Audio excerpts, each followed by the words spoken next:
2 கொரிந்தியர் 9ஆம் அதிகாரம் 10ஆம் வசனத்தை நாம் இணைந்து கர்த்தருடைய நல் வார்த்தைகளை நாம் இணைந்து வாசிப்போம். விதைக்கிறவனுக்கு விதையும் புசிக்கிறதுக்கு ஆகாரத்தையும் அளிக்கிறவர் உங்களுக்கு விதையையும் அளித்து அதை பெருகவும் பண்ணி உங்கள் நீதியின் விளைச்சலை வர்த்திக்க செய்வார். இன்னொரு விஷயம் வாசிக்கலாமே, அற்புதமான வசனம்.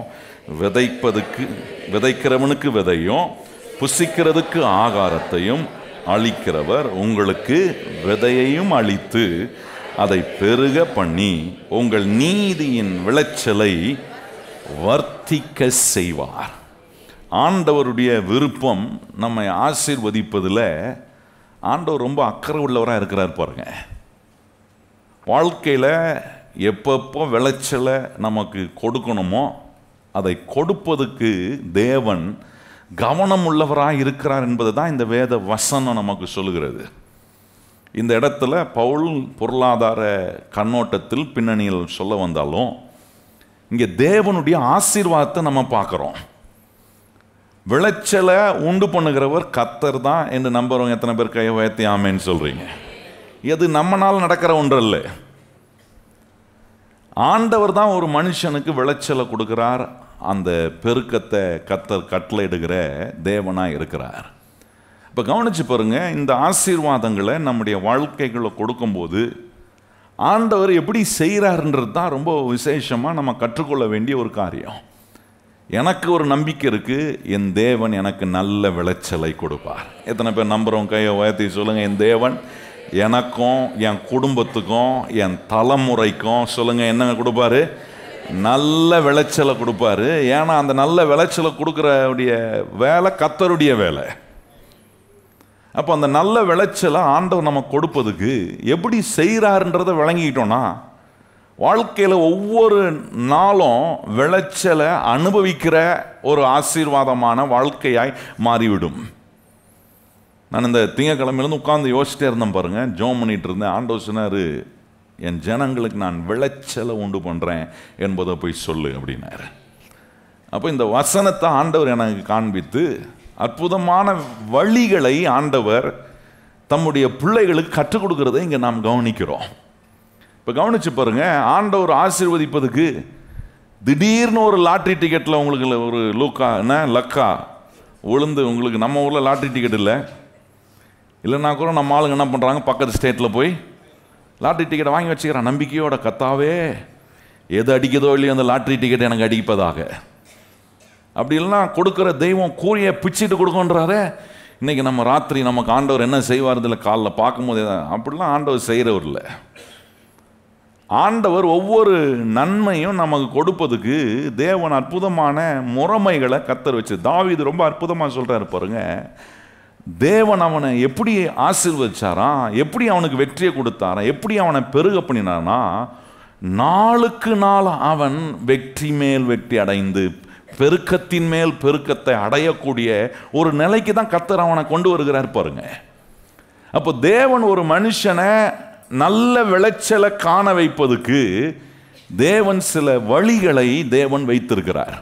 அந்த வழிகளை நாம் அறிந்து கொள்ளும் போது நம்முடைய வாழ்க்கையில் இந்த விளைச்சல் என்கிற ஒரு நேரம் வரும்போது அது வருமா வராதான்ற சந்தேகமே நமக்கு இருக்காது. நிச்சயமாக கர்த்தர் எனக்கு நல்ல விளைச்சலை கொடுக்கக்கூடிய தேவனாக இருக்கிறார். பாருங்கள், இதை பொருள்படுத்தி காட்டுவதற்கு 3 வார்த்தையை இன்னைக்கு நான் உங்களுக்கு இந்த வசனத்திலிருந்து காண்பித்து இவ்விதமாக தான் தேவன் நம்மளை நல்ல விளைச்சலை அனுபவிக்க கர்த்தர் நமக்கு உதவி செய்கிறார் என்பதை நம்ம கவனிக்கும். 3 வார்த்தை ஆண்டவர் என்ன செய்கிறார்? நம்ம வாசித்த வசனங்கள்லேயே அந்த 10ஆம் வசனத்துலேயே 3 காரியம் எனக்கு என்ன சொல்கிறாருன்னா, விதைய கொடுக்குறாராம், விதைக்க வைக்கிறாராம், விதையை கொடுத்து விதைக்க வைக்கிறவனுக்கு ஆண்டவர் என்ன கொடுக்குறாராம்?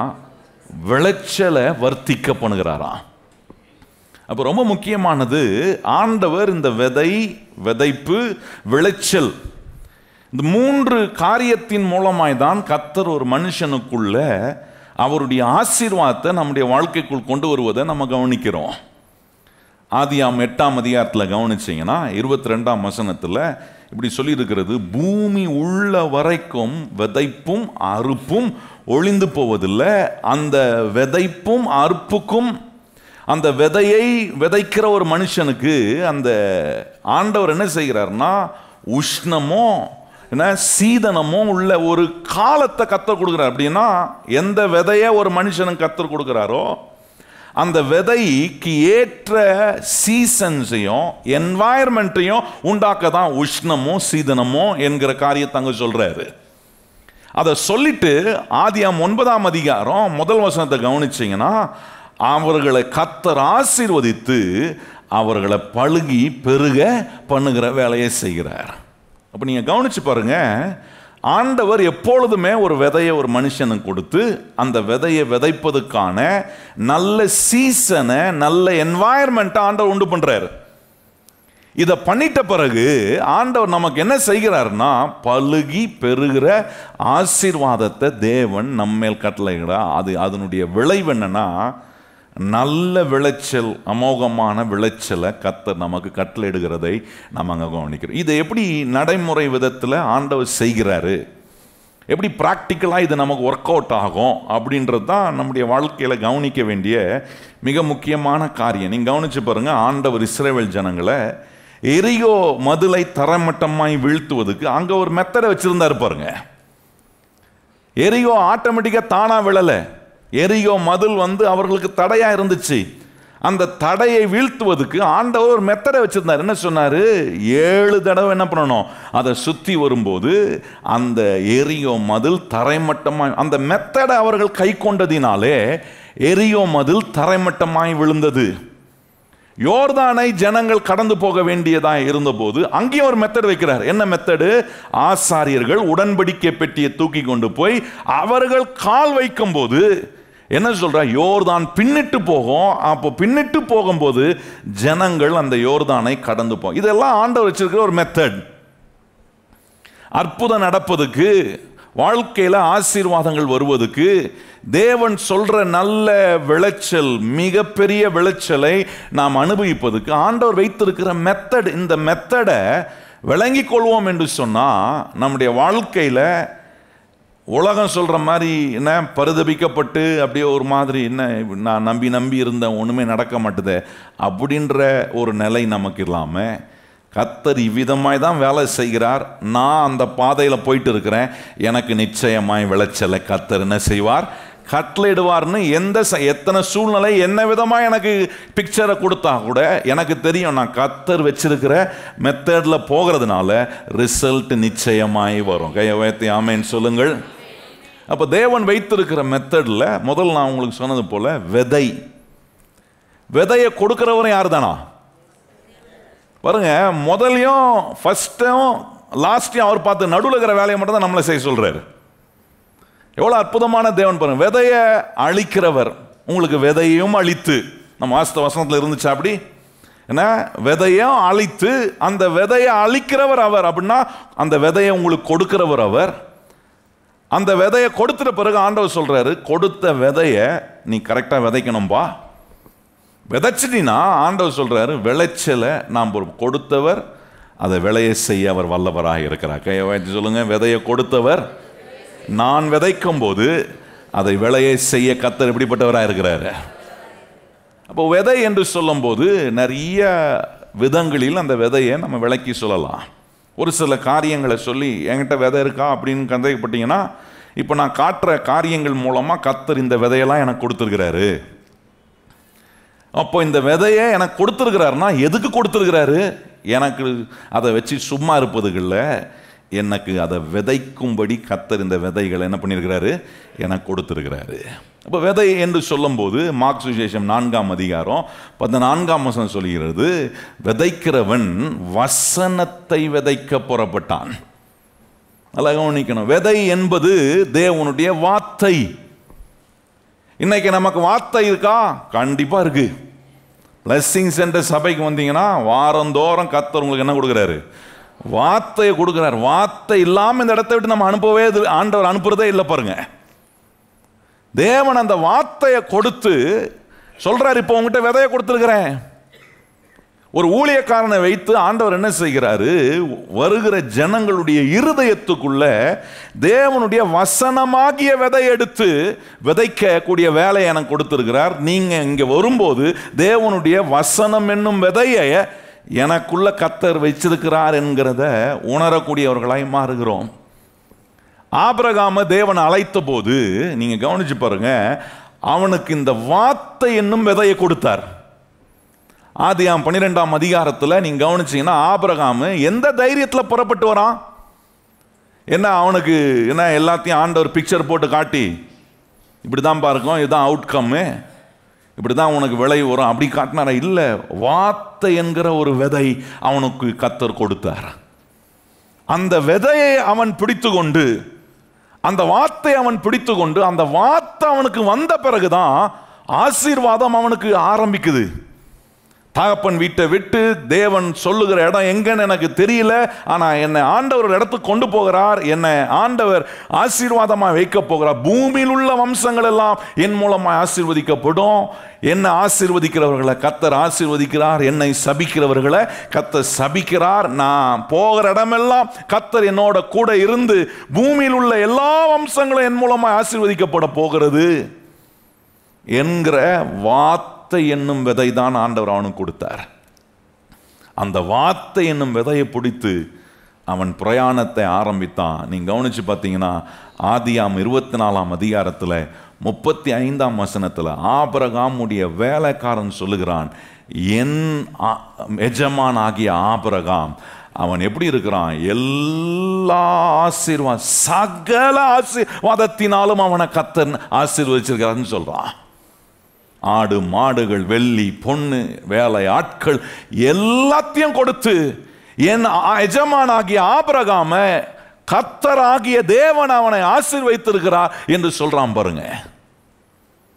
அதுக்கு ஒரே ஒரு காரணம் தான், ஆண்டவர் ஆபிரகாமுக்கு வார்த்தை என்னும் விதையை கொடுத்தார்.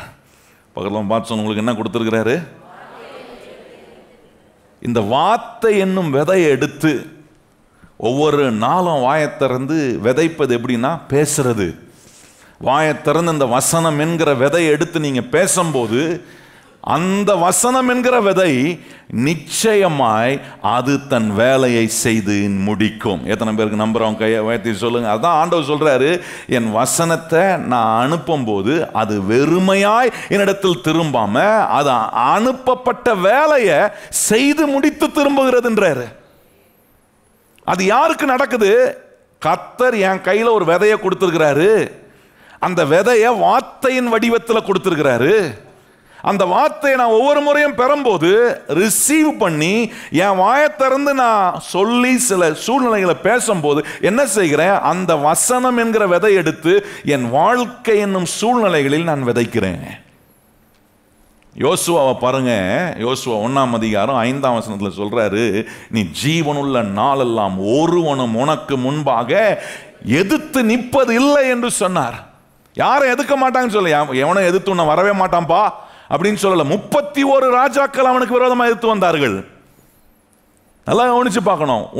உனக்கு விரோதமா ஒருவனும், நீ ஜீவனுள்ள நாளெல்லாம் உனக்கு விரோதமா ஒருவனும் எதிர்த்து நிற்க முடியாதுன்னு சொன்னாரு. ஆனா எதிர்த்து வந்தார்களே, 31 ராஜாக்கள் எதிர்த்து. ஆனா என்ன காட்டினாரு? வருவாங்க, ஆனா உங்ககிட்ட இந்த வார்த்தை என்னும் விதை இருந்தா அந்த வார்த்தையின் விதை என்ன செய்யணும்? அது உனக்கு எல்லா வெற்றியையும் கொடுக்கும் என்பதை காட்டுறாரு. அதே யோசுவா தான் சொல்றாரு. யோசுவா 23ஆம் அதிகாரம் 14ஆம் வசனத்தை வாசித்தீங்கன்னா சொல்றாரு, கர்த்தர் சொன்ன எல்லா வார்த்தையும் அவர் என்ன பண்ணியிருக்கிறாரு? நிறைவேற்றிருக்கிறார். ஒன்று கூட நிறைவேறாம போகலன்றார். நல்லா கவனித்து பார்க்கணும். இந்த வசனங்கள்லாம் நீங்க வாசித்தீங்கன்னா அங்க சொல்லியிருக்கு, கர்த்தர் சொன்ன எல்லா நல் வார்த்தையும் நிறைவேறி இருக்கு. அந்த நல் வார்த்தை என்ன? விதை.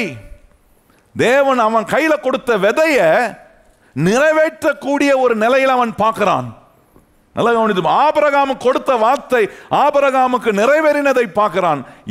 யோசுவா கொடுத்த வார்த்தை என்னும் விதை அவனுக்கு நிறைவேறி விளைச்சலை கொடுக்கிறதை பார்க்கிறான். சொல்றான், அவர் சொன்ன எல்லா நல்வார்த்தைகளும் நிறைவேறி இருக்குதுன்னு சொல்லுகிறான். அப்ப நான் சொல்றேன், கர்த்தருடைய பிள்ளைகளே, விதையை அளிக்கிறார் என்று சொல்லியிருக்க, விதையை கொடுக்கிறார் என்று சொல்லியிருக்கிறாரு. என்ன கொடுக்கிறாரு? வார்த்தையின் வடிவத்தில் உங்க கையில விதையை கொடுக்கிறாரே.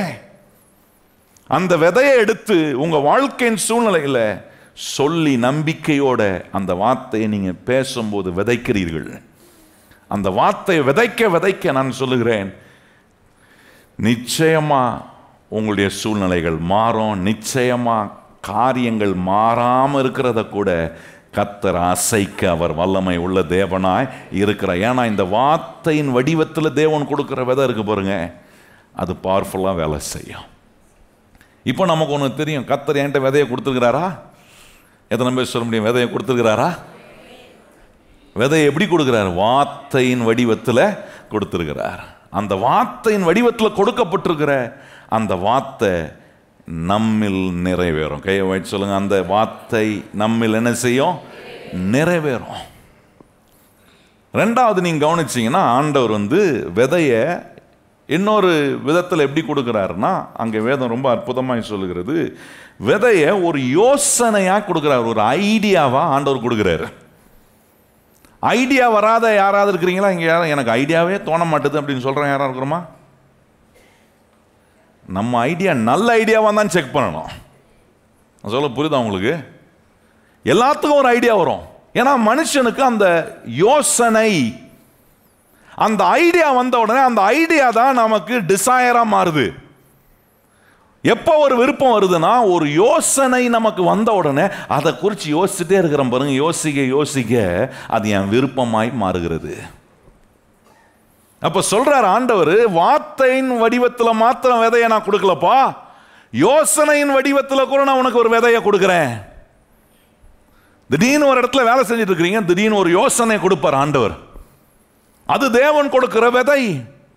நீங்க குடும்பத்தில் இருக்கலாம், சில வேலைகளை செய்து கொண்டு இருக்கலாம், நீங்க தினந்தோறும் செய்யற ரெகுலர் ஒர்க்கா இருக்கலாம். ஆனா அந்த ரெகுலர் ஒர்க் மத்தியில் திடீர்னு ஒரு யோசனையை கர்த்தர் என்ன பண்றாரு? நமக்கு கொடுக்கிறாராம் பாருங்க. அது கூட ஒரு விதையா இருக்கு. 2 நாளாகமம் 6ஆம் அதிகாரத்தில் 7ஆம் வசனத்தில் கவனிச்சிங்கன்னா, சாலமோன் சொல்றாரு, தாவீதுடைய மனதில் இருந்த விருப்பத்தை கர்த்தர் நிறைவேற்றுகிறார் என்பதை அவர் சொல்றாரு பாருங்க.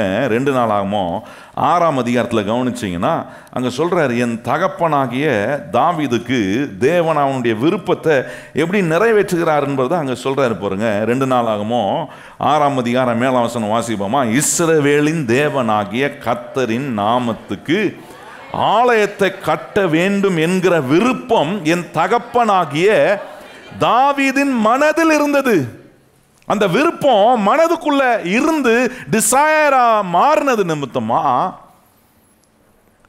அதை நிறைவேற்றாரே. தாவீது மூலமா செய்யலனா கூட தாவீதுனுடைய குமாரனாகிய சாலமோன் மூலமாய் கர்த்தர் அந்த விருப்பத்தை என்ன பண்றாரு?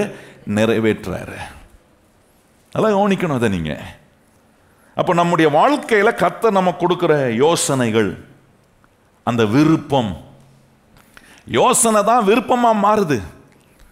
நல்லா கவனிச்சு பாருங்க. இன்னைக்கு இந்த காலை வேளையில ஆண்டவருடைய ஆலயத்துக்குள்ள நம்ம வந்திருக்கிறோமே, எத்தனை பேர் நீங்க விருப்பமா விரும்பி வந்திருக்கிறீங்க? யாராவது உங்களை கட்டாயப்படுத்தி கம்பல்சரியா ஸ்கூல்ல சொல்லுவாங்க. ஸ்கூல்ல நம்ம என்ன சட்டம் போடுவாங்க? கம்பல்சரி. ஏன்னா ஆஃபீஸில் கூட என்ன சொல்லுவாங்க? டுடே கம்பல்சரியாக ஒர்க் பண்ணி ஆகணும். அதுக்கு என்ன பண்ணுறோம் நம்ம ஆட்கள்? கம்பல்சரினா போயிடுவாங்க. கட்டாயம் செய்யணும் அப்படின்னா போய் நிற்பாங்க.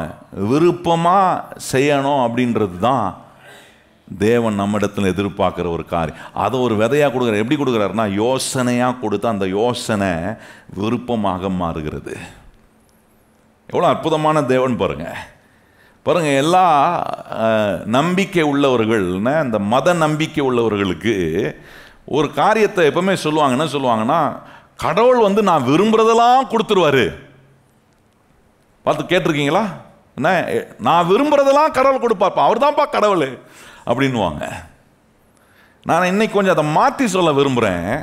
நல்லா கவனிக்கணும். காலை தூக்கத்துல எல்லாம் இல்லை, தெளிவாக தானே இருக்கிறீங்க?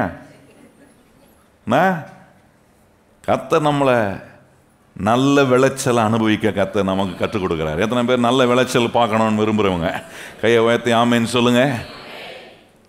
உலகம் சொல்லுது என்ன, மதத்தை நம்புறவங்க சொல்றாங்க, நம்ம மதத்தை நம்புறவங்கள, நம்ம இயேசுவை நம்புறவங்க. கையை உயர்த்தி சொல்லுங்க, நம்ம யாரை நம்புறோம்? இயேசு மதத்தை சாபிக்க வரல. இயேசு நம்முடைய உள்ளத்தை ஆளும்படி வந்த தெய்வம், நம்முடைய வாழ்க்கையை ஆளுகிற தெய்வம். மதத்தை நம்புறவங்க சொல்றாங்க கடவுள் நான் விரும்புவதெல்லாம் செய்வாரு. நான் கேட்கிறேன், நீங்க விரும்புறது செய்யறது பெருசா, உங்களுக்கு விருப்பத்தை கொடுக்கிற தேவன் பெரியவரா? விருப்பத்தை அவதான் உண்டாக்குறாராம். பிலிப்பியர் 2ஆம் அதிகாரம் 13ஆம் வசனத்தை வாசித்தீங்கன்னா, விருப்பத்தையும் செய்கையும் உண்டு பண்ணுகிறவர் அவரே. பவுல் சொல்ற ரொம்ப அற்புதமா, நான் விரும்புறதெல்லாம் கொடுக்கறது ஒரு பக்கம் இருக்கட்டும், ஆனா அந்த விருப்பத்தையே என் இருதயத்துக்குள்ள கொண்டு வந்து உண்டாக்குற ஒரு தேவன் தானே பெரியவர். அந்த விருப்பத்தை உண்டாக்குற ஒரு தேவன் தான் சொல்றாரு, உனக்கு நான் விதைய கொடுக்குறேன், அது யோசனையா இருக்கு, நான் கொடுக்கிற யோசனை என்னவா மாறும்? உன் இருதயத்துக்குள்ள விருப்பமாய் மாறும். தாவீதுக்கு அந்த யோசனை எப்படி வந்துச்சு? ஒரு ஆலயத்தை கட்டணும் பார்க்கறான், அங்கங்க ஜனங்க அலைந்து திரிகிறார்கள், ஒரே இடத்துல தேவ பிரசன்னம். இனி அங்கெங்கேயும் ஆசரிப்பு கூடாரத்தை தூக்கிட்டு போய் போட வேண்டியதில்லை, ஒரே இடத்துல தேவன் இருக்கவும் ஜனங்கள் ஆராதிக்கவும் தேவனுடைய பிரசன்னம் அங்கேயே தங்கி இருப்பதுக்கு என்ன செய்யணும் யோசிக்கிறான். யோசித்த போது கர்த்தருக்கு என்று ஒரு ஆலயத்தை கட்டணுன்ற ஒரு அந்த யோசனையை ஆண்டவர் தான் கொடுக்கிற. விருப்பத்தையும் செய்கையும் உண்டு பண்ணுகிறவர் யாரு? கர்த்தர் என்று பவுல் ரொம்ப அற்புதமா சொல்றாரு. அந்த யோசனை வந்த உடனே டிசையரா மாறுது. அவன் விரும்பி கேட்கறான், மனதுக்குள்ள அதை யோசிக்கிறான். ஒவ்வொரு நாளும் ஆண்டவர்கிட்ட சொல்றான், ஆண்டவரே நான் உமக்கு ஒரு ஆலயத்தை கட்டணுமே. அவனுடைய விருப்பத்தை, அவனுடைய யோசனைய கர்த்தர் சாலமோன் மூலமா நிறைவேற்றுகிறத பார்க்கிறோம். அப்ப நீங்க நல்லா கவனிக்கணும், நான் விரும்புறதெல்லாம் கொடுக்கறது ஒரு பக்கம் இருக்கட்டும், ஆனா எனக்கு தெய்வீகமான விருப்பத்தை உண்டு பண்ணுகிற கர்த்தர் ஒருவர் இருக்கிறாரே, அவர் எனக்குள்ள உண்டு பண்ணுகிற யோசனைகள் விருப்பமாய் மாறும்போது அந்த விதை விளைச்சலை நிச்சயமாய் கொடுக்கும். கையை உயர்த்தி ஆமென் சொல்லுங்கள். மூணாவது, கர்த்தர் நம்ம கொடுக்கிற விதை என்ன வடிவத்தில் இருக்குன்னா, முதல்ல நம்ம கவனிச்சோம் வார்த்தை என்ற வடிவில் இருக்கு. இதை எது காட்டுறேன்னா, எனக்கு விதை கொடுத்துருக்கிறாரா இல்லையான்ற சந்தேகத்தில் வாழக்கூடாது. ஒவ்வொரு நாளும் நமக்கு தெரியணும், இல்லை இல்லை கர்த்தர் என்கிட்ட ஏராளமான விதைகளை என்ன பண்ணியிருக்கிறாரு, கொடுத்துருக்காரு. ஏன்னா வார்த்தை இங்கே வரும்போதெல்லாம் கர்த்தர் பேசுறான், பைபிளை திறந்து வாசிக்கும் போதெல்லாம் கர்த்தர் பேசுறாரு. பேசாத நாளே, ஆண்டவர் என்கிட்ட பேசாத நாளே கிடையாது. எத்தனை பேர் கையை உயர்த்தி ஆமேன்னு சொல்லுங்க. எப்படியாவது பேசிடுறாரு, எப்படியாவது அவருடைய சத்தம் நமக்கு கேட்டுருது. அப்போ வார்த்தை விதையின் வடிவத்தில் ஆண்டவர் நம்ம கொடுக்குறாரு. ரெண்டாவது யோசனை. மூணாவது ஆண்டவர் சொல்றாரு, வார்த்தைய தாளந்தின் வடிவத்தில் கொடுத்திருக்கிறாரு, அல்லது வரத்தின் வடிவத்தில் கொடுத்திருக்கிறாரு, கிருபையின் வடிவத்தில் கொடுத்திருக்கிறாரு, அபிஷேகத்தின் வடிவத்தில் கொடுத்திருக்கிறாரு. நல்லா கவனிச்சு பாருங்க. ஆண்டவர் தாளந்த ஒவ்வொரு மனுஷனுக்குள்ளேயும் வச்சிருக்கிறாரு. அந்த தாளந்த ஒவ்வொரு மனுஷனும் ஒரு விதையா பார்க்கணும். கிருபை உங்களுக்கு கொடுக்கப்பட்டிருப்பாங்க. கிருபை தேவன் நமக்கு கொடுத்திருக்கிற ஒரு விதை. தேவனுடைய அபிஷேகத்தை பெற்றிருக்கிற நாம், தேவன் நமக்கு கொடுத்திருக்கிற அதை ஒரு விதையா பார்க்கணும். இந்த விதைய கர்த்தர் என்கிட்ட கொடுத்து வச்ச பிறகு இதை நான் உபயோகப்படுத்தலைன்னா என்னுடைய விளைச்சலை நான் என் வாழ்க்கையில் தடுப்பதுக்கு அடையாளமாய் அது மாறிவிடுகிறது. அங்கே பாருங்கள், 1 சாமுவேலில் 16ஆம் அதிகாரம் 18ஆம் வசனம் பாருங்கள். 1 சாமுவேல் 16ஆம் அதிகாரம் 18ஆம் வசனம் வாசிப்போமா? எல்லாரும் இணைந்து. அங்கே சொல்லியிருக்கு பாருங்க, தாவீதுக்கு தேவன் கொடுத்த தாளந்து, அந்த தாளந்துல தேவனுடைய கிருபை, தேவனுடைய அபிஷேகம், தேவனுடைய வரங்கள் எப்படி செயல்படுது பாருங்க. அதை ஒரு விதையா காட்டுறாரு. அங்க பாருங்க, வாசிப்போமா? 18ஆம் வசனம். அப்பொழுது அந்த வேலைக்காரில் ஒருவன் பிரதியுத்தரமாக, இதோ பெத்லெமேன் ஆகிய ஈசாவின் குமாரன் ஒருவனை கண்டிருக்கிறேன், அவன் வாசிப்பதில் தேறினவன், அவன் பராக்கிரமசாலி, யுத்த வீரன், காரிய சமத்தன், சௌந்தரியம் உள்ளவன், கர்த்தர் அவனோடு கூட வாசிப்பதில் தேறினவன். இவன் வாசித்தானா அசுத்தாவிலாம் ஓடும். சிலர் வாசித்த அசுத்தாவியை கிளப்பி விடுறாங்க. சொல்ல புரியுதா? உங்க தாளந்தை வச்சு வாசித்து துரத்த வேண்டியதை துரத்துறீங்களா, அல்லது உங்க தாளந்தை வச்சு உசுப்பி விட்டு திருப்பி எல்லாம் நமக்கே வந்து மோதுதா? நல்லா கவனிங்க. இதெல்லாம் ஆண்டவர் விதையா கொடுத்திருக்கிறார். கிருபையை கர்த்தர் கொடுத்திருக்கிறாரு, வரங்களை கர்த்தர் கொடுத்திருக்கிறாரு, தாளந்த கர்த்தர் கொடுத்திருக்கிறாரு. இந்த தாளந்தை நான் விதைக்கலனா, நல்லா கவனிங்க, நான் அதை புதைத்து வைப்பதுக்கு சமம். புதைத்து வைக்கிறவனுக்கு விளைச்சல் இருப்பதில்லை, ஆனா அந்த தாளந்த உபயோகப்படுத்துகிறவன். இந்த தாவீது பாருங்க, இந்த தாளந்த ஆண்டவர் அவனுக்கு கொடுத்தது காரணம் என்ன தெரியுமா? காட்டில் இருக்கிறவனை அரண்மனைக்கு கொண்டு வருவதுக்கா தேவன் கொடுத்து வச்ச தாளந்து. எங்கேயோ இருக்கிறான் ஒரு மனுஷன். இன்னைக்கு ஒரு வேளை நம்முடைய வாழ்க்கை ஏதோ ஒரு ஆழமான இடத்துல இருக்கலாம், ஆனா கர்த்தர் உங்களுக்கு கொடுத்திருக்க தாளந்த ஒரு விதையா எடுத்து நீங்க உபயோகப்படுத்தும் போது, எவ்வளவு பெரிய ஆழமா இருந்தாலும் அந்த ஆழத்திலிருந்து உங்களை தூக்கி கண்மலையின் மேல நிறுத்தி உங்க அடிகளை உறுதிப்படுத்தி காட்டுகிற ஒரு அற்புதமான விதைய கர்த்தர் நம்ம கொடுத்திருக்கிறாரே. இந்த வசனத்தை வாசிக்கும் போது எனக்குள்ள என்ன தாளந்து வச்சிருக்காருன்னு தெரியும். தேவன் கொடுக்கிற யோசனை இருக்கு பாருங்க, இது என்ன செய்யணும், என் தாளந்து என்னன்னு எனக்கு கர்த்தர் காட்டுறாரு, கண்டுபிடிக்க உதவி செய்யறாரு. இவ்வளவு அனுகூலத்தை ஆண்டவர் நம்ம கொடுத்து வச்சிருக்கும் போது, இந்த வார்த்தை என்னும் விதையை எடுத்து நம்முடைய வாழ்க்கையில உபயோகப்படுத்த வேண்டியது ரொம்ப முக்கியமான ஒன்று பாருங்க. அப்போ ஆண்டவர் என்ன மாதிரிலாம் விதையை என்கிட்ட கொடுக்குறார்? விதையை அழிக்கிறாருன்னா வசனத்தை கொடுக்குற, வார்த்தையை கொடுத்துருக்கிறாரு, யோசனையை விருப்பமாக மாத்துறாரு. அதுக்கு பிறகு கவனிச்சோம், தாளந்த கொடுக்குறாரு. நாலாவது கவனிச்சு பாருங்க, ஆண்டவர் வார்த்தை விதையின் வடிவத்தில் ஆண்டவர் நாலாவது சொல்ற ஒரு காரியம் என்னன்னா, அங்க சொல்றாரு, ஆண்டவர் நமக்கு நேரத்தை ஒரு தாளந்தா கொடுத்துருக்காரு. எத்தனை பேருக்கு தெரியும், உங்களுக்கு கடவுள் கொடுக்குற ஒவ்வொரு வினாடியும் ஒரு பெரிய விதைங்க. Time is a seed. அதுதான் ஆண்டவர் சொல்றாரு, உன் காலத்தை வீணடித்து விடாதே. காலத்தை வீணடிக்கிறவனை குறித்து தேவன் அங்க கடிந்து கொள்றத நம்ம கவனிக்கிறோம். ஏன்னா ஆண்டவர் எதை பார்க்கிறார்னா, விதையை அழிக்கிற தேவன் விதைய உங்களுக்கு காலம் நேரத்துக்கு ஈடாக சமமாக ஒப்பனையாக கர்த்தர் விதையை கொடுக்கிறாரு. எஸ்தர் 4ஆம் அதிகாரத்தில் 14ஆம் வசனத்தில் கவனிச்சிங்கன்னா, மோர்தகாய் ஞாபகப்படுத்துறான், இந்த விதை உங்ககிட்ட இருக்கு, மறந்துடாத. அவன் ஞாபகப்படுத்துறான் பாருங்க. எஸ்தரின் புஸ்தகம் 4ஆம் அதிகாரத்தில் அங்கே அவன் சொல்ற வார்த்தையை கவனிச்சு பாருங்க. என்ன சொல்றான் பாருங்க, மோர்தகாய் சொல்றான், என்ன, இந்த காலத்தில் இந்த நேரத்துக்காகவே கர்த்தர் உன்னை இந்த மேன்மையான நிலைக்கு கர்த்தர் உன்னை கொண்டு வந்து வைத்திருக்கிறார் என்பதை அவன் சொல்றான் பாருங்க. எஸ்தர் 4ஆம் அதிகாரம் 14ஆம் வசனம் வாசிப்போமா? நீ இந்த காலத்திலே மௌனமாய் இருந்தால் யூதருக்கு சகாயமும் ரட்சிப்பும் வேறிடத்திலிருந்து எழும்பும், அப்பொழுது நீயும் உன் தகப்பன் குடும்பத்தாரும் அழிவீர்கள். நீ இப்படிப்பட்ட காலத்துக்கு உதவியாயிருக்கும்படி உனக்கு, நீங்க இப்படிப்பட்ட காலத்துக்கு நீ உதவியாயிருப்பதற்காக உனக்கு ராஜ மேன்மை கிடைத்திருக்கிறது. யாருக்கும் அங்க சொல்றாரு பாருங்க, இந்த காலத்துல ராஜ மேன்மையை கர்த்தர் உனக்கு கொடுத்து வச்சிருக்கிறாரு.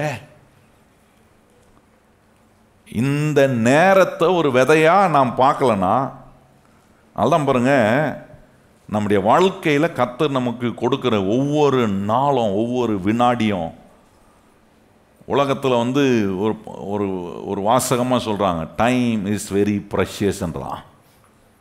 ஒவ்வொரு நாட்டிலையும் இந்த நேரத்தை ஒவ்வொரு மாதிரி சொல்லுவாங்க. அமெரிக்கா நாட்டுக்கு போனீங்கன்னா டைம் இஸ் மணின்றான், நேரம் தான் பணமா அவனுக்கு.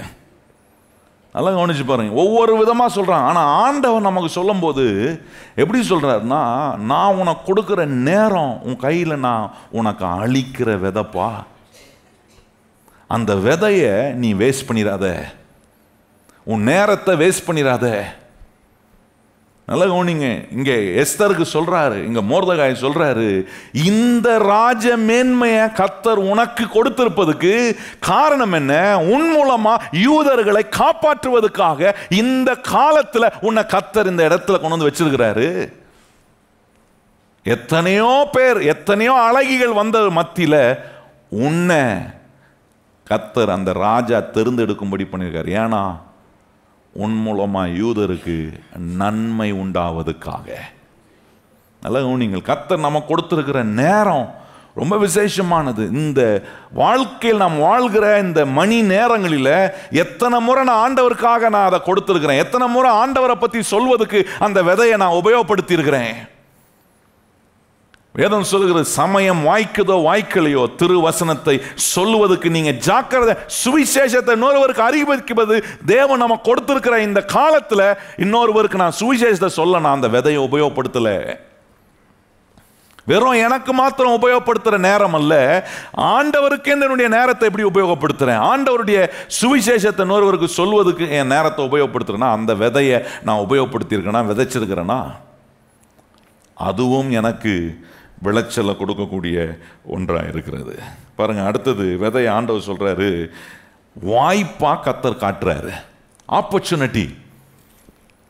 ஒவ்வொரு ஆப்பர்ச்சுனிட்டியும் நம்முடைய வாழ்க்கையில் நீங்கள் கவனிச்சு பாருங்க. உங்களுக்கு ஆண்டவர் என்ன வார்த்தையை கொடுத்துட்டு, வார்த்தையை விதையின் வடிவத்தில் கொடுத்து, யோசனையை ஒரு விதையாக ஆண்டவர் கொடுத்து, நேரத்தை உங்களுக்கு கர்த்தர் ஒரு விதையாக கொடுத்து, வாய்ப்பே கிடைக்கலன்னா அது யோசிச்சு பாருங்க. விதையை அழிக்கிறவர் உங்களுக்கு வாய்ப்பு அளிக்கிறார். கையை சொல்லுங்க, விதையை கொடுக்கிறவர் என்ன பண்றாரு? உங்களுக்கு வாய்ப்பை கொடுப்பார். நம்ம நினைக்கிறோம் வாய்ப்பே கிடைக்க மாட்டுதே. இல்லை, ஒரு நேரம் வரும், அப்போ கர்த்தர் வாய்ப்பை கொடுக்கும்போது கீழே இருக்கிற நம்மளை மேலே கொண்டு வருவதற்கான ஒரு வாய்ப்பை கர்த்தர் நிச்சயமா கொடுப்பாரு. தாவீதுக்கு ஒரு வாய்ப்பை கொடுத்தாரு பாருங்க. ஆடு மேய்த்து கொண்டிருந்தவனை ஆண்டவர் என்ன செஞ்சாரு? தன் தகப்பன் மூலமா போய் தன் சகோதரனை பார்க்க வச்சு அந்த யுத்த களத்தில் போய் நிற்கிறான். நிற்கும் போது இந்த தாவீது சொல்ற வார்த்தை பாருங்க. 1 சாமுவேல் 16ஆம் அதிகாரத்தில் நீங்க கவனிச்சீங்கன்னா, 1 சாமுவேல் 17ஆம் அதிகாரம் பாருங்க, 32ஆம் வசனத்தில் இந்த தாவீது சொல்ற வார்த்தை ரொம்ப அற்புதமா இருக்கு. அவன் சொல்றான் பாருங்க, இவன் நிமித்தமாய் உங்கள் இருதயம் கலங்க வேண்டியதில்லை அப்படின்றான் பாருங்க. 32ஆம் வசனம் பாருங்க, வாசிப்போமா? தாவீது சவுலை நோக்கி, இவன் நிமித்தம் ஒருவனுடைய இருதயமோ கலங்க வேண்டியதில்லை, உம்முடைய அடியான் ஆகிய நான் போய் இந்த பெலிஸ்தியனோடு யுத்தம் பண்ணுவேன் என்றான். வாய்ப்பு பாருங்க. கர்த்தர் அவனுக்கு வாய்ப்பை உண்டாகும். வாய்ப்பை அவன் தேடி போகல. விதை உங்க கையில கர்த்தர் அளிப்பார்னா நீங்க நம்பணும், அந்த விதைக்கான வாய்ப்பை கரெக்டா கர்த்தர் எனக்கு ஏற்படுத்தி கொடுப்பார். கையை சொல்லுங்க, கர்த்தர் எனக்கு விதையை அளிப்பார்னா வாய்ப்பை கர்த்தர் எனக்கு என்ன பண்ணுவாரு? இன்னைக்கு நிறைய நேரம் நம்ம பிரச்சனைனா வாய்ப்பை தேடி அங்கே இங்கேயும் நமக்கு வாய்ப்பு கிடைக்குமா, அதை பண்ணுவோமா, இதை செய்வோமா அப்படி நம்ம தேடி போகிறோம் பாருங்க. அதனால தான் விளைச்சல் வரமாட்டுது. விதையை கொடுக்குறவர் வார்த்தையை கொடுத்துருக்கிறாரு, உங்களுக்கு யோசனையை கொடுக்குறாரு, உங்களுக்கு தாளந்தை கொடுக்குறாரு, உங்களுக்கு நேரத்தை. இதெல்லாம் விதையாக காட்ட தெரிஞ்ச ஆண்டவருக்கு உங்களுக்கு வாய்ப்பு கொடுக்காமலா போயிடுவார்? கொஞ்சம் யோசித்து பாருங்க. தாவீது கரெக்டாக வாய்ப்பை கொடுத்தாரு. போனா கோலியாத்தை வீழ்த்தனா. இது வரைக்கும் தாவீது யாருன்னே யாருக்கும் தெரியாது. ஆனால் கோலியாத்தை வீழ்த்தினோடனே தாவீதுக்கு ஒரு பாட்டையே கர்த்தர் பாடும்படி கர்த்தர் என்ன பண்ணாரு? மாற்றினாரு. சவுல் கொண்டது 1000, தாவீது கொண்டதோ 10,000 என்று. இது வரைக்கும் அவன் பேரை யார் வாயிலையும் வந்ததே கிடையாது. நல்லா கவனிக்கணும். வாய்ப்பை கர்த்தர் உண்டு பண்ணும்போது உங்களை அறிய பண்ண வைக்கிற தேவன், உங்களை பிரஸ்தாப பண்ணுகிற தேவன், உங்களை மகிமைப்படுத்துகிற தேவன் எப்படி மகிமைப்படுத்துவார் அது நீங்க அளவே போட முடியாது. தாவீது யோசிச்சிருப்பானா, அந்த கோலியாத்தை வீழ்த்துறனால இப்படி ஜனங்கள்லாம் அவங்க வாயிலெல்லாம் என் பேரை கர்த்தர் சொல்லும்படி கர்த்தரை நான் மாற்றுவார் அப்படின்னு அவன் யோசிச்சிருப்பானா? கர்த்தர் கொடுக்கிற வாய்ப்பை நம்ம உபயோகப்படுத்தும் போது நான் சொல்றேன், புகழாதவங்க கூட நம்ம வாயால், அவங்க வாயால் நம்மளை புகழும்படி ஏசி பேசினவங்க இருப்பாங்க பாருங்க, அவங்க வாயில கூற கர்த்தர் நம்மளை புகழும்படி கர்த்தர் மாற்றுவார். ஏன்னா இந்த விதை ஒரு வாய்ப்பு உண்டு பண்ணுது. வாய்ப்பை இதெல்லாம் பாருங்க பெரிய ஆசீர்வாதம். அடுத்தது சொல்றாரு, விதையை ஆண்டவர் எதுக்கு ஒப்பிடுறாருன்னா, அங்கே நீங்க கவனிச்சிங்கன்னா ஒரு தொடர்புக்கு தேவன் ஒப்பிடுகிறார். விதையை ஆண்டவர் ஒரு தொடர்புக்கு ஒப்பிடுகிறார். ரூத் புஸ்தகம் 2ஆம் அதிகாரம் 8ஆம் வசனம் வாசித்தீங்கன்னா ஒரு தொடர்பை தேவன் உண்டு பண்றார். விதை என்பது ஒரு தொடர்பு, ஒரு கான்டாக்ட். கர்த்தருடைய பிள்ளைகளுக்கு ஒரு தெய்வீக தொடர்பை உண்டு பண்ணுவார். பகல் பார்த்து சொல்லுங்க, உங்களுக்கு என்ன உண்டு பண்ணுவார் கர்த்தர்? ஒரு டிவைன் கான்டாக்ட், ஒரு டிவைன் கனெக்ஷன் உண்டாகும். அதை ஆண்டவன் செய்யறாரு பாருங்க.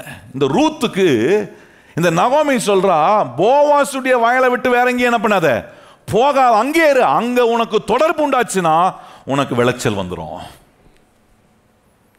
இந்த நகோமி சொன்னபடியே ரூத் செஞ்சா பாருங்க. அதான் நீங்க அங்க பாக்குறீங்க. வேற எங்கேயும் வேற எந்த வயலுக்கு நீ போகாத, அந்த வயல்லே இரு. போவாசுடைய கண் உன் மேல படட்டும். போவாஸ் உன்னை பார்க்கும்படி ஆண்டவர் செய்வாரு. கர்த்தர் உனக்கு தயவு செய்கிற காலம், கர்த்தர் உனக்கு நன்மையை விளைச்சல் உண்டு பண்ணுகிற காலம். ஆகவே இந்த போவாஸ் வயலை விட்டு வேற எங்கேயும் போகாத. கர்த்தர் பாருங்க, அந்த தெய்வீக தொடர்பை ரூத்துக்கு தேவன் ஏற்படுத்துறாரு. நல்லா கவனிக்கணும். விதையை கொடுக்கிறவர் இப்படிப்பட்ட கான்டாக்ட் எல்லாம் கர்த்தர் தான் உண்டு பண்ணுவார். மாம்சீகமான எண்ணங்களை நம்ம உள்ள கொண்டு போய் வச்சுக்கூடாது. ஆண்டவரே, நீர் எனக்கு தெய்வீகமான, தொழில் செய்கிறவர்களுக்கு கர்த்தர் ஒரு தெய்வீகமான தொடர்பை கொடுப்பாரு. வேலை செய்கிற நம்ம படிக்கிற பிள்ளைகளுக்கு கர்த்தர் நல்ல ஒரு தெய்வீகமான தொடர்பை, நீங்க உயர்வதுக்கு, நீங்க உயர்கிறதின் மூலமாய் தேவன் அதில் மகிமைப்படுவதற்கான எல்லா தெய்வீகமான தொடர்பை கர்த்தர் உங்களுக்கு உண்டு பண்ணுகிற தேவனா இருக்கிறார். இப்போ எத்தனை பேர் சொல்ல முடியும், கர்த்தர் எனக்கு விதையை கொடுத்துருக்கிறாரா? எத்தனை பேர்கிட்ட கர்த்தர் விதையை கொடுத்துருக்கிறாருன்னு நம்பிக்கை வந்திருக்கு? விதை இல்லாதவங்க யாரா இருக்கீங்களா? நான் காண்பித்த இத்தனை காரியங்களில் ஏதாவது ஒன்று கண்டிப்பாக உங்ககிட்ட இருக்கும். நீங்கள் ஒரு நாளும் சொல்லக்கூடாது, கர்த்தர் எனக்கு ஒன்றுமே கொடுக்கலையே, விதையே கொடுக்கலையே, விதையை அழிப்பண்ணாரே, எனக்கு என்ன விதையை கொடுத்துருக்காரு. இவ்வளோ காண்பித்தனே இன்னைக்கு உங்களுக்கு. இத்தனை விதத்தில் கர்த்தர், இன்னும் நிறைய சொல்லலாம், இத்தனை விதங்களில் கர்த்தர் உங்களுக்கு விதையை கர்த்தர் கொடுத்து வச்சிருக்கிறார். இப்போ சொல்றாரு, விதையை கொடுத்த பிறகு, விதையை அழிச்சிட்ட பிறகு இப்போ கர்த்தர் சொல்றாரு, இப்போ நீங்க என்ன செய்யணும், விதையை அழிச்சவர் அதை விதைக்க கர்த்தர் நமக்கு வழிகாட்டுறாரு பாருங்க. ஏன்னா இப்போ அதை ஒரு சில காரியங்களை சொல்லி நான் கடந்து போக விரும்புகிறேன் பாருங்க. நீதிமொழிகள் 14ஆம் அதிகாரம், நீதிமொழிகள் 14ஆம் அதிகாரம் 23ஆம் வசனம் பாருங்க சொல்லியிருக்கு, விதையை கர்த்தர் நமக்கு அழிக்கிற தேவனாய் இருக்கிறார். அழிக்கிறதுக்கு என்னெல்லாம் அழிச்சிருக்கிறாரு, எப்படிலாம் கொடுத்துருக்கிறாரு, நம்ம கையில் விதையன்னு கவனிச்சோம் பாருங்க. இப்போ 23ஆம் வசனம் பாருங்க, சகல பிரயாசத்தினாலும் பிரயோஜனம் உண்டு, உதடுகளின் பேச்சோ வறுமையை மாத்திரம் தரும். நல்லா கவனிங்க, என்ன சொல்றாரு, சகல பிரயாசத்திலும் அப்படின்னா விதையை கொடுத்துட்டு அந்த விதையை விதைக்கிறவனுக்கு அங்க சொல்றாரு, சகல பிரயாசத்திலும் பிரயோஜனம் உண்டு. விதையை வச்சுக்கிட்டு விதைக்காம சும்மா வாய்ச்சாலமா, அதை எப்படி சொல்லலாம், நம்ம ஊர் வாய் உதாரணம் வாங்க பார்த்தீங்களா, அது இன்னும் நல்லா புரிஞ்சுக்கணுமா, வாயிலே சுத்துறாரு ரீலு அப்படின்றாங்க பாருங்க. இது எது காட்டினா அது வறுமையை. அதான் சொல்றாரு, இந்த மாதிரி சும்மா பேசிக்கிட்டு கர்த்தர் இவ்வளோ விதையை நமக்கு கொடுத்து வச்சிருக்கிறாரு, இந்த விதையை நான் விதைக்கும் போது பிரயோஜனமான பலனை கர்த்தர் உண்டு பண்ணக்கூடிய தேவனா இருக்கிறாரு. அதை விட்டுட்டு விதைக்காம விதைப்பதுக்கு காரணங்களையும் சாக்குகளையும் சொல்லி கொண்டு இருக்கிற ஒரு மனுஷன், அவனுடைய பேச்சு என்ன கொண்டு வரணும்னா, அது வறுமையை கொண்டு வருமா? அது வறுமையை கொண்டு வருது பாருங்க. வளர்ச்சியை கொண்டு வரல, வளர்ச்சியை கெடுப்பதுக்கான வேலையை கொடுக்கிறது.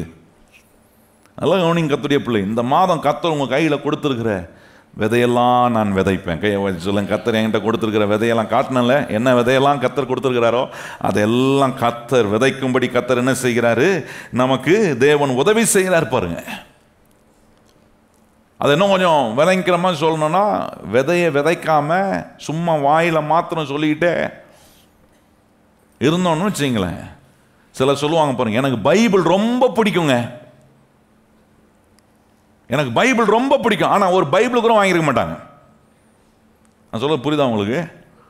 எனக்கு பைபிள் ரொம்ப பிடிக்கும், அதுக்கு நீங்கள் என்ன செய்யணும், முதல்ல உங்களுக்கு பிடிக்கிற பைபிள் என்ன பண்ணணும், வாங்கணும். வாங்கினா போதுமா? வாங்கின பைபிள் என்ன பண்ணணும், திறக்கணும். முதல்ல வாசிக்கிறது அர்த்தம் தான், முதல்ல திறக்கணும். திறந்த பிறகு என்ன பண்ணணும்? அதை வாசிக்கணும். வாசித்த பிறகு என்ன பண்ணணும்? அதில் சொல்லியிருக்கிறபடியெல்லாம் செய்ய நான் கவனம். அதான் விதைக்கிறது. விதைய கர்த்தர் என்கிட்ட கொடுத்த பிறகு அதை நான் புரிஞ்சுக்கிறேன். இதுதான் இந்த விதங்கள் எல்லாம் கர்த்தர் விதையை கொடுத்துருக்கிறாரா, அப்போ புரிஞ்ச பிறகு நான் விதைக்கிறேன், அதை செய்கிறேன். செய்யும் போது அதற்குண்டான அமோகமான விளைச்சலை கர்த்தர் பாருங்க. நீதிமொழி 12ஆம் அதிகாரம் 11ஆம் வசனம் பாருங்க. 12ஆம் அதிகாரம் 11ஆம் வசனத்தில் இன்னொரு காரியத்தை சொல்றார் பாருங்க. தன் நிலத்தை பயிரிடுகிறவன் ஆகாரத்தினால் திருப்தி. தன் நிலத்தை பயிரிடுகிறவன் அப்படின்னா கிடைச்சிருக்கிற விதைய, கர்த்தர் காட்டின விதையை எடுத்து பயிரிடுகிற ஒரு மனுஷன் என்ன சொல்றாரு? திருப்தி அடைவான். வீணரை பின்பற்றுகிறவனோ, வீணர்னா ஃபேண்டசி, ஃபேண்டசி ஐடியான்னு வாங்க பாருங்க. வீணர்னா நீங்க வேற மாதிரி நினைச்சு கூடாது, ஒரு மாதிரி ஃபேண்டசியான ஐடியா, நிஜமில்லாதது, சத்தியம் இல்லாதது, உண்மை இல்லாத காரியங்களை பின்பற்றும் போது அது நஷ்டத்தை உண்டு பண்ணும். எவனோ ஒருத்தன் சொல்லிட்டான் 10,000 ரூபாய் நீ ஒரு மாசம் போட்டுனா உனக்கு அடுத்த மாசம் 1 லட்சம் ரூபாய் கிடைக்கும் அப்படின்னா என்ன பண்ணுவான்? Fantastic idea. உடனே என்ன பண்றோம்? அப்படியா, கடவுள் சொன்ன வார்த்தை கூட நமக்கு நம்பி கர்த்தர் விதையை எப்படி கொடுத்துருக்கா, ஆண்டவர் இப்படி கூட கொடுப்பாரு. எப்படி? 10,000 ரூபாய் போட்டா ஒரே மாசத்துல 1 லட்சம் ரூபாய். பா, எத்தனை மடங்கு அதிகம். அதான் நான் சொன்னேன், கர்த்தர் கொடுக்குற ஒரு கூரையை பிச்சுட்டுலாம் கொடுக்க மாட்டாரு. திடீர்னு லாட்ரி டிக்கெட் அடிக்கிற மாதிரிலாம் அடிக்கலாம் வைக்க மாட்டாரு.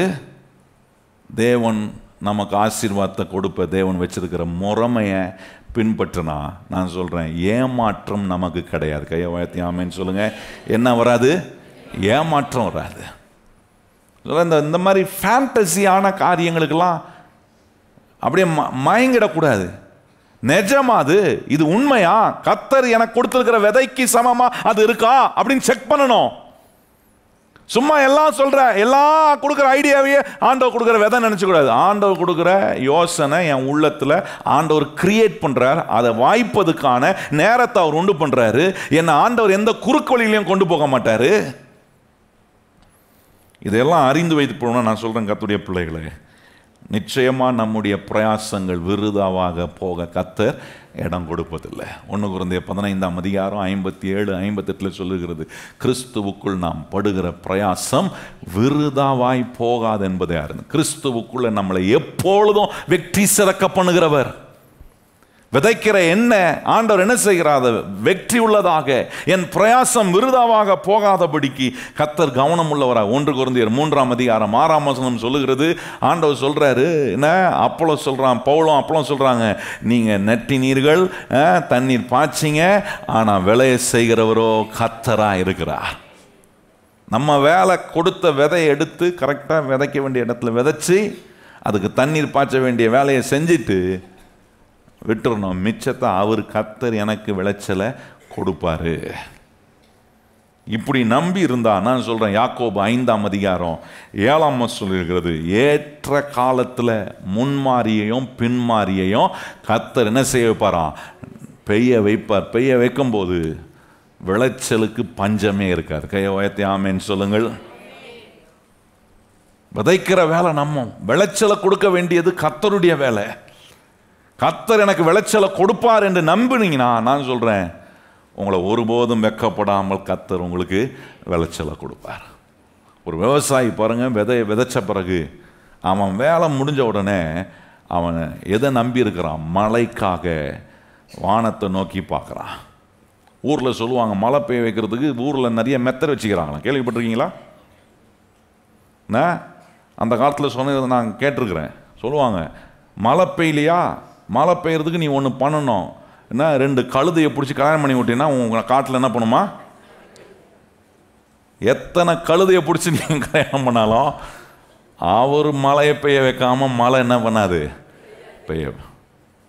சொன்ன பார்த்தீங்களா, ஏற்ற காலத்தில் என் தேசத்தின் மேலே, என் பிரயாசத்தின் மேலே மழையை பெய்ய வைக்கிறவர் கர்த்தர். நல்லா கவனிங்க. நான் செக் பண்ண வேண்டியது, என்கிட்ட விதையை எத்தனையோ விதத்தில் கொடுத்துருக்கிறாரே, இந்த விதையெல்லாம் எடுத்து நான் கரெக்டாக விதைச்சிருக்கிறேன்னா, விதைச்ச பிறகு அது மேலே மழையை பெய்ய வைக்க எனக்கு ஒரு தேவன் இருக்கிறார். அதுக்கு மேலே அவர் எனக்கு விளைச்சலை கொடுக்க வைக்கக்கூடிய தேவனாய் அவர் இருக்கிறார். மூணாவது நம்ம கவனித்தோம், விதையை ஆண்டவர் கொடுக்குறாரு, விதைக்க நம்மளை வைக்கிறாரு. இப்போ மூணாவது சொல்கிறாரு, நீதியின் விளைச்சலை கர்த்தர் என்ன செய்கிறாரா, வர்த்திக்க பண்ணுறார். கையை வச்சு சொல்லுங்க, எனக்கு நீதியின் விளைச்சலை என்ன பண்ணுவார், கரெக்டாக கொடுப்பார். ரைட் வேல, ரைட் ரிசல்ட்டை, ரைட் ஹார்வெஸ்ட்டை. இந்த வார்த்தை ரொம்ப முக்கியம். Right way, right result, right harvest, ரொம்ப முக்கியம். பாருங்க, ஆண்டவர் எல்லாத்தையும் கரெக்டா நீதியின் விளைச்சலை கர்த்தர் நிச்சயமா கொடுப்பார். தேவன் உங்க கையில கொடுத்திருக்கிற விதையை எந்த விதத்திலாம் கொடுத்திருக்கிறாருன்னு விளங்கி ஆண்டவர் சொல்லும் விதத்துல நீங்க விதைப்பீங்கன்னா, ஆண்டவர் சொல்ல நீதியின் விளைச்சல் கண்டிப்பா உனக்கு நான் வர்த்திக்க செய்வேன். அந்த நீதியின் விளைச்சல் வரும்போது நான் சொல்றேன், கர்த்தருடைய பிள்ளைகளே, அது தேவனுக்கு மகிமையான ஒன்றாக நம்முடைய வாழ்க்கையை கர்த்தர் பிரகாசிப்பார். ஆபிரகாம் கொடுத்தாரு பாருங்க விளைச்சல். யுத்தத்துக்கு போயிட்டு வந்து சோதோம் ராஜா இப்போ அவனை பார்த்து சொல்கிறான், நீ என்ன யுத்தத்துக்கு போய் கொண்டு வந்த எல்லா பொருளையும் நீ எடுத்துக்கொள். அப்போ ஆபிரகாம் சொல்கிறான் பாருங்க, ஆதியாம் 14ஆம் அதிகாரத்தில் ஆபிரகாம் சொல்கிற ஒரு அற்புதமான வார்த்தை 23ஆம் வசனத்தில் கவனிச்சிங்கன்னா, அவன் சொல்கிறான், என்னுடைய கரத்தை வானத்தையும் பூமியும் உண்டாக்கினவருக்கு நேராக நான் உயர்த்திருக்கிறேன். நீ என்ன ஆசீர்வதிக்கலப்பா, நீ என்ன வர்த்திக்க பண்ணல. என் விதைய எனக்கு கடவுள் வார்த்தை என்ற விதையை கொடுத்திருக்கிறாரு. அந்த விதையின்படி நான் நம்பி யுத்தம் பண்ணியிருக்கிறேன். இந்த யுத்தத்தில் எனக்கு ஜெயம் கொடுத்தவர் கர்த்தர், இந்த விளைச்சலை கொடுத்தவர் கர்த்தர். அதனால நீ என்ன ஐஸ்வர்யமான ஆக்கிட்டேன்னு சொல்றதுக்கு உனக்கு வாய்ப்பே கிடையாது. ஏன்னா எனக்கு விளைச்சலை கொடுக்கிறவர் கர்த்தர் ஒருவர் மாத்திரம். கையை உயர்த்தி சொல்லுங்க, ஆண்டவரே, எனக்கு விளைச்சலை கொடுக்கிறவர் யார் மாத்திரம்தான். எனக்கு என் கம்பெனி என்ன ஆசீர்வதிச்சு, எனக்கு அவங்க உயர்த்தி விட்டாங்க, இவங்க தூக்கி விட்டாங்க கிடையாது. கர்த்தர் நினைக்காம எந்த மனுஷனும் இன்னொரு மனுஷனை தூக்கி விடவே முடியாது. ஆண்டவர் நம்மளை நினைத்திருக்கிறதுனால வேதம் சொல்லுகிறது, அவர் நம்மை ஆசீர்வதிக்கிறார். கையை வச்சு சொல்லுங்க, கர்த்தர் நம்மை நினைத்திருக்கிறதுனால அவர் என்ன பண்றாரா, சொல்றான், என் கையை கர்த்தர் என்னை ஆசீர்வதிக்கிறவர் என்பதை அறிந்து வானத்தையும் பூமியும் படைத்தவருக்கு நேராக என் கரத்தை நான் என்ன பண்ணியிருக்கிறேன், ஏந்தி இருக்கிறேன். ஏன்னா இந்த ஆபிரகாமுக்கு தெரியுது, தெய்வீகமான ஆசீர்வாதம் தெய்வீகமான முறையில் தான் வரும். பகலும் பார்த்து சொல்லுங்க, தெய்வீகமான ஆசீர்வாதம் வேற எங்கேயும் போய் நின்று கூடாது. ஆசீர்வாதத்துக்கு என் தேவன் என்னை ஆசீர்வதிக்கிறவர், என் தேவன் எனக்கு விளைச்சலை தருகிறவர். கை வாய்ச்சி சொல்லுங்க, கர்த்தர் எனக்கு என்ன கொடுக்குறாரு. உங்களுக்கு விளைச்சல் வருமா? அதனால உங்களுக்கு விளைச்சல் வரும்போது ஒரு நாள் நீங்க என்ன சொல்லக்கூடாது, அது ஏன் திறமை, ஏன் சாத்தியம், ஏன் சாமர்த்தியம் கிடையாது. ஒரே வசனத்தை வாசித்து முடிப்போம். உபாகமம் 8ஆம் அதிகாரம் வாங்க சொல்றாரு பாருங்க, இதெல்லாம் உனக்கு நல்ல ரிசல்ட் வரும்போது மறந்துடக்கூடாதுன்றாரு. என்ன சொல்றாரு, இது ஏன் சாமர்த்தியம், ஏன் திறமை, நான் கஷ்டப்பட்டு என்ன இந்த மாதிரிலாம் நம்ம வாயிலிருந்து வார்த்தையெல்லாம் வந்துடக்கூடாது பாருங்க.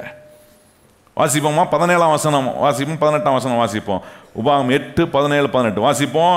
என் சாமர்த்தியம் என் கையின் பலனும் இந்த ஐஸ்வர்யத்தை எனக்கு சம்பாதித்தது என்று நீ உன் இருதயத்தில் சொல்லி கொள்ளாமலும் இருக்க.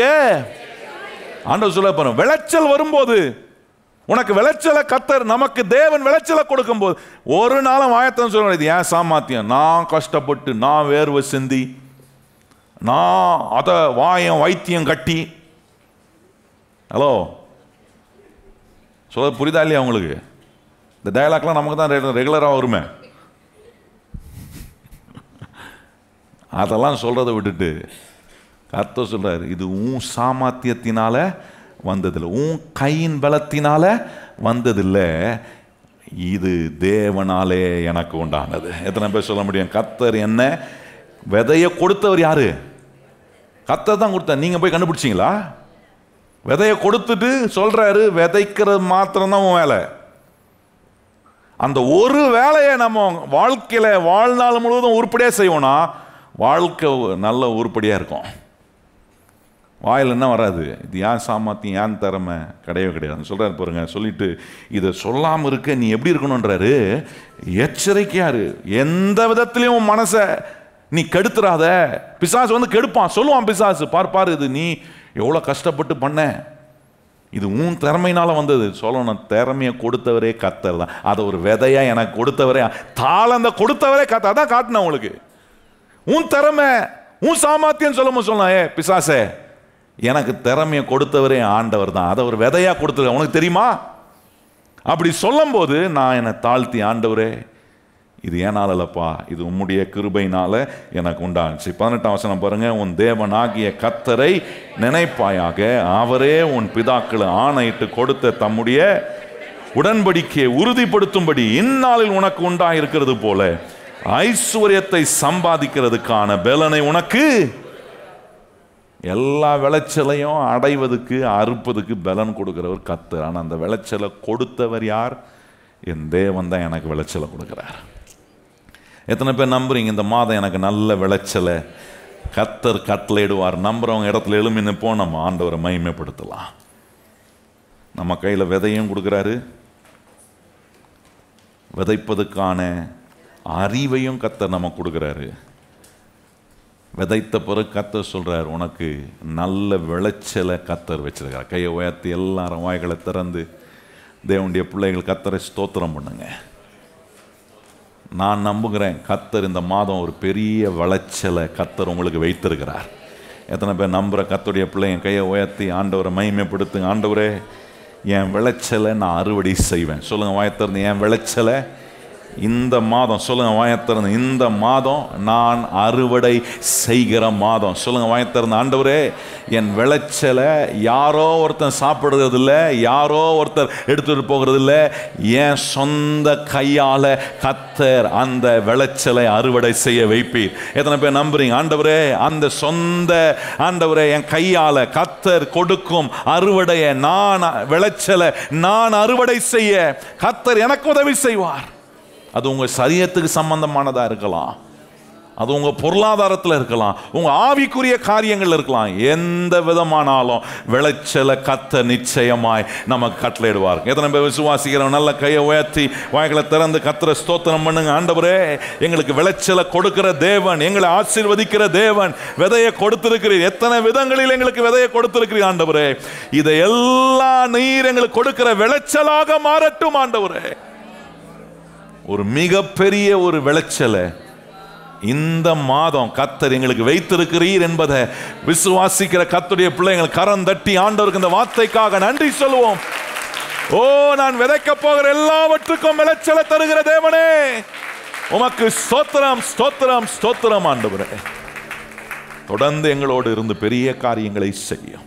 இந்த வார்த்தைகள் எல்லாம் எங்களுக்கு உண்மையாக ஆண்டவரே மாறுகிறதுக்காக, கிரியை செய்கிறதுக்காக உமக்கு ஸ்தோத்திரம். இந்த வார்த்தையின்படியே நாங்கள் விதைக்க எங்களை நீர் வழி நடத்தும்படி உம்முடைய கரத்தில் ஒப்புக் கொடுக்கிறோம்.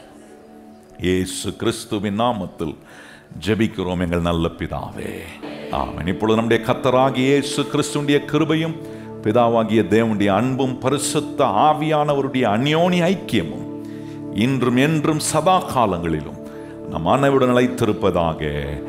எல்லாரும் இணைந்து சொல்லுவோம். என் ஆத்துமாவே கர்த்தரை ஸ்தோத்திரி, என் முழு உள்ளமே பரிசுத்த நாமத்தை ஸ்தோத்திரி. என் ஆத்துமாவே கர்த்தரை ஸ்தோத்திரி, கர்த்தர் செய்த சகல உபகாரங்களையும் மறவாதே. ஆமென்.